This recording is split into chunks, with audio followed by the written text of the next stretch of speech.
The year is 1805. We're in the middle of the Napoleonic Wars, and the British Royal Navy is fighting the combined fleets of Spain and France. In honor of this famous battle, this week we're making a Trafalgar.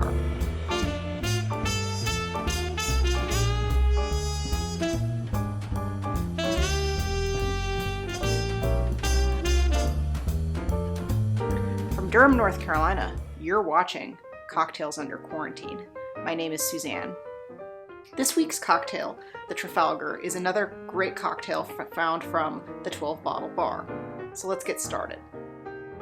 This drink, the different components of it evoke the symbolism of the Battle of Trafalgar. So it combines a British rum-based grog, French brandy, Spanish orange liqueur, and then to symbolize the Admiral Horatio Nelson, who led his sailors to victory but lost his life in the battle, we've got a float of red wine.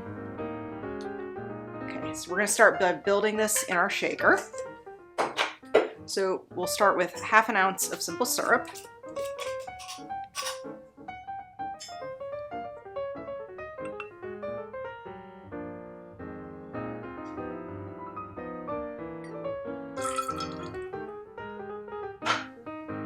And then we'll add a half an ounce of our lime juice.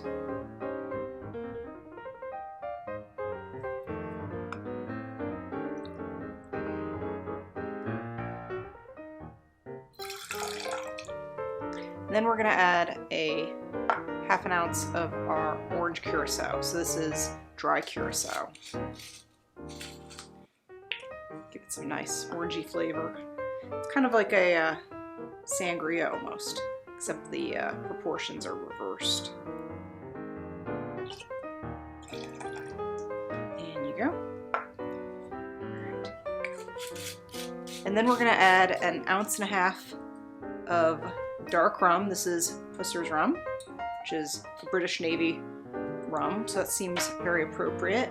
Ounce and a half of rum going into our tin. You could use, this is the dark rum I happen to have on hand, but use whatever dark rum you happen to have on hand.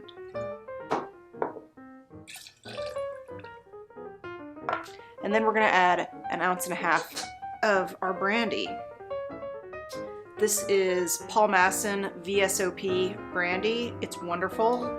It's great for cocktails. It's very affordable and it's delicious. So we'll put an ounce and a half brandy into our tin.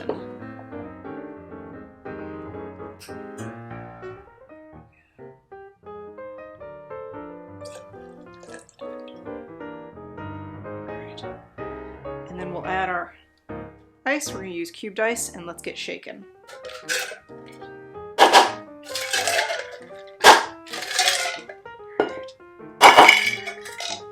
Do about a 15-second shake.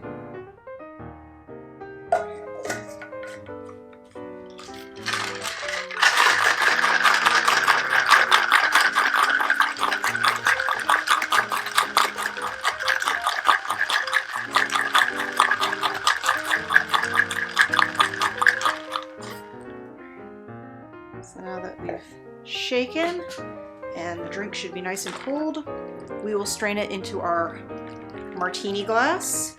And a martini glass is a really good choice for this drink because we're going to do a float of red wine, and the martini glass will really help us achieve this beautiful two-tone effect. So and this will be so impressive for your guests. So, and it's really easy. So all you do is you take your bar spoon and you kind of put it up near the edge, and then you gently pour in your red wine. So let's see if I can pull that off.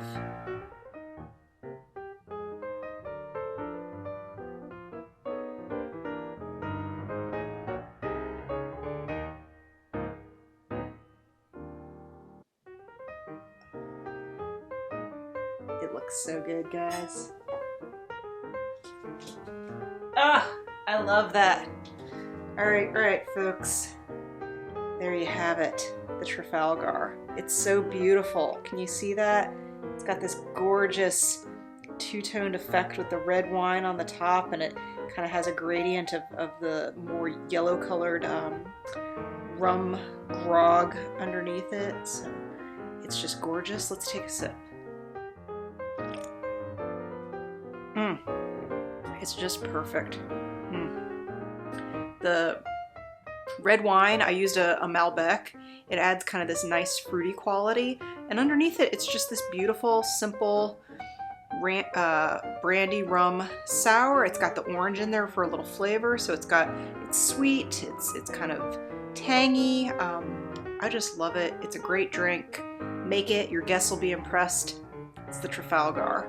So I hope you guys have enjoyed this week's episode, and as always, stay safe and drink responsibly.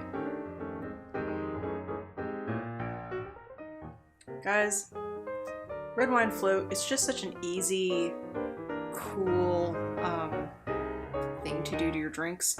Another great one, if you know how to make a whiskey sour and you pour a float of red wine on there, you get a New York sour, which is also beautiful and delicious.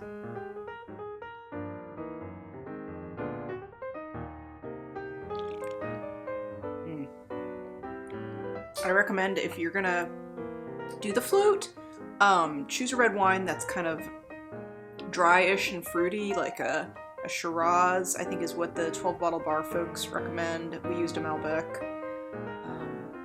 But yeah, it's just super delicious and simple.